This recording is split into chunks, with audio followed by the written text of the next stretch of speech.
O fruto do pecado e o livro de Gênesis.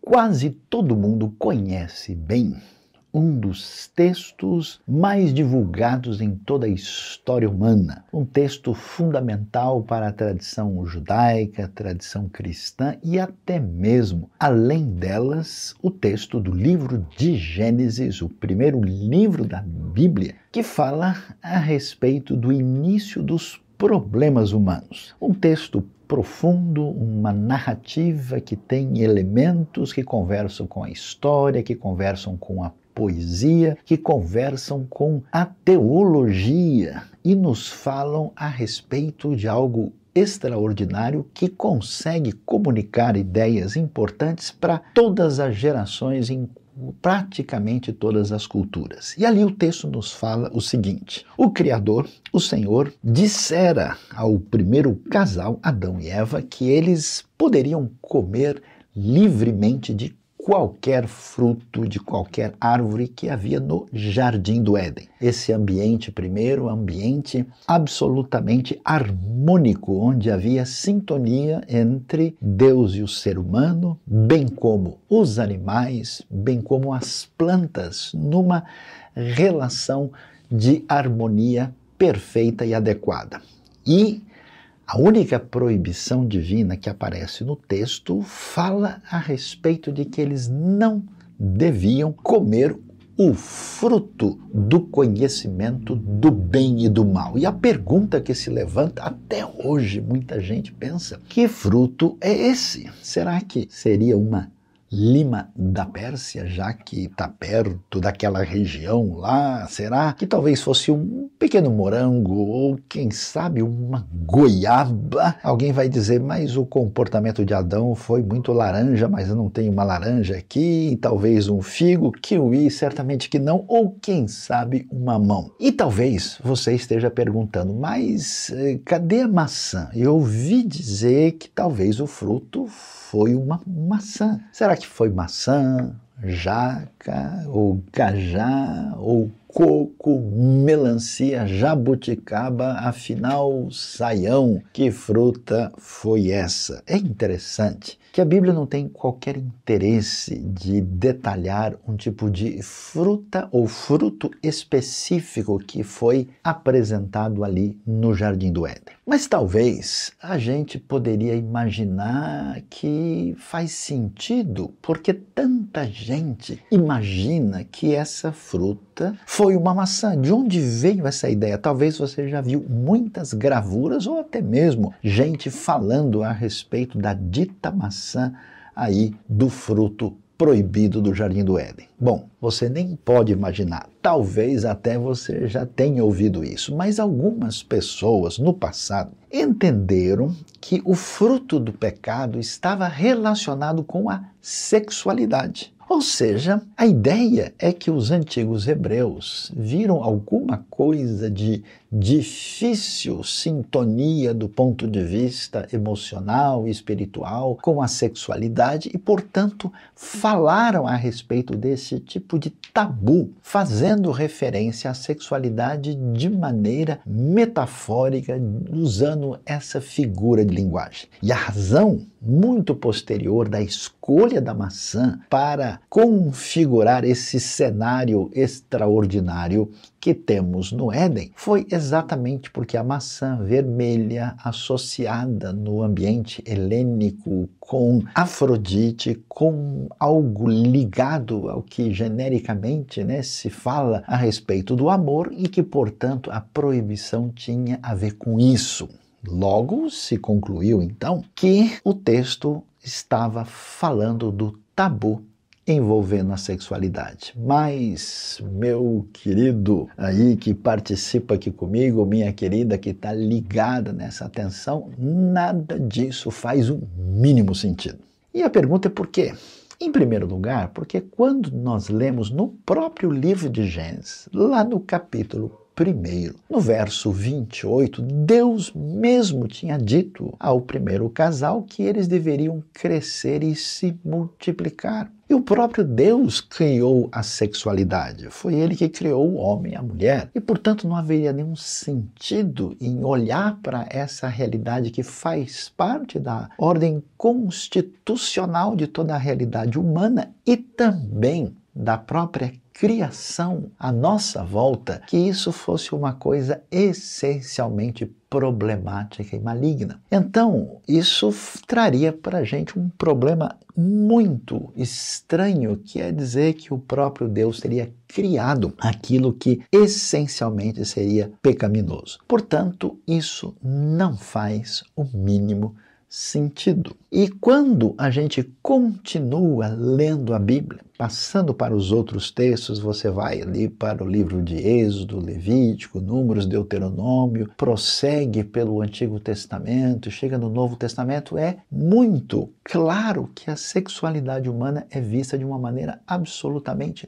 normal e natural. Ela não é observada como uma espécie de problema em si. Os usos indevidos dela e de qualquer outra coisa que configuram um problema. Isso é tão claro, tão claro. Eu me lembro uma vez, uma pessoa chegou para mim e disse: mas Saião, você que é professor e conhece aí o texto da Bíblia no original, me diga uma coisa, que coisa estranha é esse livro do Cântico dos Cânticos? Esse livro de Cantares de Salomão, o famoso Shir HaShirim. Que história é essa? Eu estava lendo lá passagens assim, românticas, acentuadas, falando do amado e da amada. Como é que pode ter um livro como esse na Bíblia? Ora, a resposta é muito simples, só pode ter um livro desse, porque Deus criou a sexualidade desde o começo e abençoou para que ela fosse direcionada para o benefício do ser humano e também, num certo sentido, glorificasse o próprio Deus. Por isso, faria falta se não tivesse um livro como esse, já que isso faz parte da criação divina. Na verdade, a gente talvez não tenha percebido isso, mas essa ideia ligada a uma postura assim antissexualidade é algo que não vem da Escritura, não vem dessa perspectiva hebraica da realidade, mas tem origem em outros pensamentos, numas ideias de origem platônica ou neoplatônica ou gnóstica de outro tipo e não vem das Escrituras. Ok, a gente entende isso e talvez fique pensando, mas afinal de contas, se não é maçã e não tem nada a ver com sexualidade, que fruto é esse? Qual é o sentido desse texto? Por que ele aparece na Escritura e mostra-se tão importante para entender uma série de coisas ligadas à Bíblia e à teologia? E algumas pessoas até chegam a pensar, bom, o fruto não é absolutamente importante, nem coisa alguma. A questão é que Deus deu uma ordem. E as pessoas, quando ouvem a ordem divina, devem obedecer e ponto final. Então, se Deus disse, olha, não comam do fruto, então não queira saber, não pergunte, não diga nada e você obedeça. É apenas um teste para ver se a pessoa obedece ou não. Afinal de contas, antes do pecado, Adão e Eva eram completamente inocentes. Mas a gente deve fazer a seguinte pergunta: será que eles seriam inocentes no sentido pleno do termo? Será que eles não podiam, né? Aliás, o texto fala, né, quando a gente lê propriamente no capítulo 3, quando nós lemos ali verso 17, lemos o que disse também Deus no verso 6, a gente ouve falar que é o fruto do conhecimento do bem e do mal. Ah, bom, então Adão e Eva nem entendiam o que era bem e o que era mal, e eles só passaram a entender isso depois de comerem o fruto, que é apenas um limite entre a obediência e a desobediência. Mas, será que é isso mesmo? Faz sentido você dar uma ordem para alguém que não tem a mínima condição de separar o que é certo do errado? Faz sentido para alguém que está num critério amoral, que não tem condição de distinguir nada, uma ordem de característica moral e depois responsabilizar a pessoa pela sua escolha?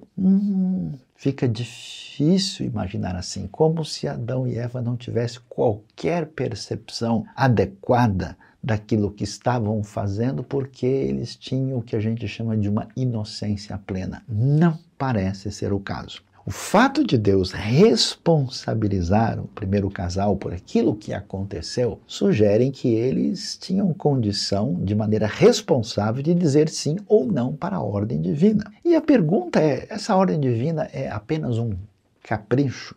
É apenas assim, Deus disse, eu vou marcar uma linha aqui, vamos ver se o pessoal passa. Quando a gente olha para o texto com mais atenção, a gente vai descobrir que a coisa é mais profunda. Observando bem a frase e vendo o que ela diz, no texto original hebraico diz que eles, depois do pecado, se tornam Iodei Tov Vará, conhecedores do bem e do mal. A frase, inclusive, vai ser repetida, ironicamente, no capítulo 3, verso 22, como que Deus dissesse, aí, pronto, vocês conseguiram o que vocês queriam. Olhando muito claramente para o texto de Gênesis, a gente vai descobrir que essa expressão ela está juntamente com a frase que diz que eles estavam com isso querendo ser iguais a Deus. E aí a gente começa assim a clarear o nosso pensamento qual é o sentido do fruto proibido. O sentido do fruto proibido não se trata de ultrapassar uma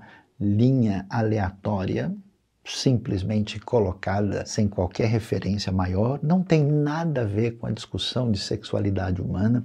O sentido da frase está relacionado com aquilo que a tentação da serpente apresenta para eles. Quando, no dia em que vocês comerem do fruto, vocês se tornarão como Deus. E aí a gente percebe o âmago do problema que causa todo o desdobramento que tem a ver com o pecado e o cerne da questão fundamental que até hoje interfere na vida humana. Isso é tão nítido que até o grande filósofo dinamarquês, conhecido o Sr. Søren Kierkegaard, ressaltou um dos aspectos muito interessantes, dizendo que um dos problemas mais graves do ser humano é que ele deseja ser o ser absoluto e, como não pode ser, ele se desespera de ser assim mesmo. Então esse desejo que envolve uma ruptura com a realidade, porque o ser humano precisa entender que, apesar dele ser especialmente criado por Deus, inclusive com uma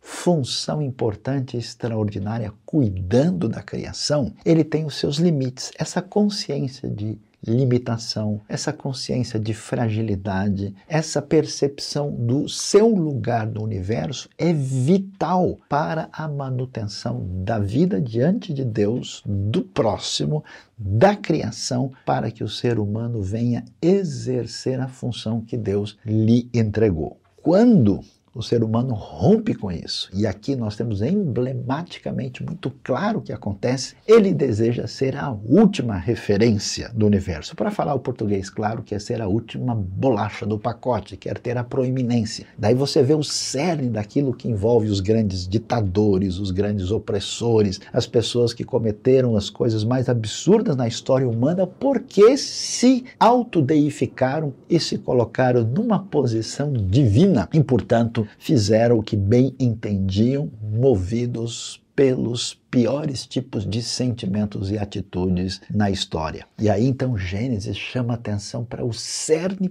primeiro e aquilo que se desdobra na história humana que causa toda a desgraça do mundo quando o ser humano procura de maneira direta, consciente ou inconsciente ser como Deus. Na verdade, essa expressão hebraica que nós ouvimos falar, conhecedor do bem e o mal, tecnicamente é chamada de um semitismo. O que é um semitismo? É uma figura de linguagem numa língua semítica como é o hebraico. E essa expressão significa um conhecimento de uma extremidade à outra. O conhecimento absoluto, total, que só Deus pode ter. Portanto, o texto não está questionando o conhecimento, o texto não está dizendo que Adão e Eva só passam a ter algum entendimento da realidade depois do que aconteceu, como se conhecer em si fosse ruim. O texto não está dizendo que eles ultrapassaram uma linha arbitrária da parte de Deus, desobedecendo uma ordem que não fazia sentido. O texto não está dizendo de uma saída de absoluta incapacidade de julgar entre o certo e o errado,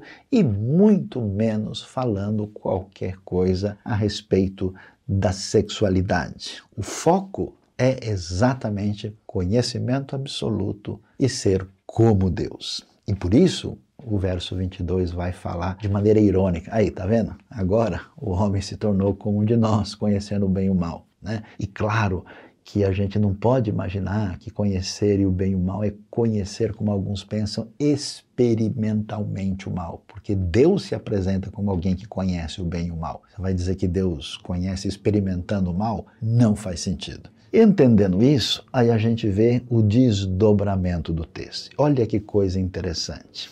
A gente vê que o ser humano é chamado daquele ser que é considerado imagem e semelhança de Deus. E quando a Bíblia fala sobre essa imagem de Deus, significa uma série de coisas. O ser humano tem consciência moral, o ser humano tem espiritualidade, o ser humano tem raciocínio, inteligência, tem senso estético, ele busca por aquilo que é profundo, espiritual, tem vários elementos que compõem essa realidade. Mas no texto bíblico é interessante que esse elemento de imagem divina está relacionado com a responsabilidade de exercer o domínio divino sobre a terra. O que significa isso? Significa que o ser humano é colocado como um gestor, como um responsável pela criação. Por isso que no Éden você vê tudo em harmonia. Quando o ser humano abre um caminho inadequado e ele rompe com Deus, os desdobramentos aparecem. Ele perde a sua conexão diferenciada com Deus, prejudicando sua vida de fé e de espiritualidade, de conexão com o Criador. Ele perde a relação com a própria criação, que agora se torna ameaçadora. A terra produz ervas daninhas e espinheiros. Ele perde a conexão com o próximo. A primeira coisa que Adão faz é tentar culpar a Eva de tudo o que aconteceu, eximindo-se da sua responsabilidade, e ele perde a conexão consigo mesmo, de modo que eles se escondem de Deus. Ali tentam se ocultar no jardim e dizem que estão com vergonha de si mesmos, porque, como disse o próprio Adão, eu me escondi porque eu descobri que eu estava nu. Ou seja, ele entra em choque consigo mesmo por causa dessa harmonia de instabilidade que se manifesta nesse relato tão emblemático, extraordinário e completo daquilo que envolve a história do fruto do pecado.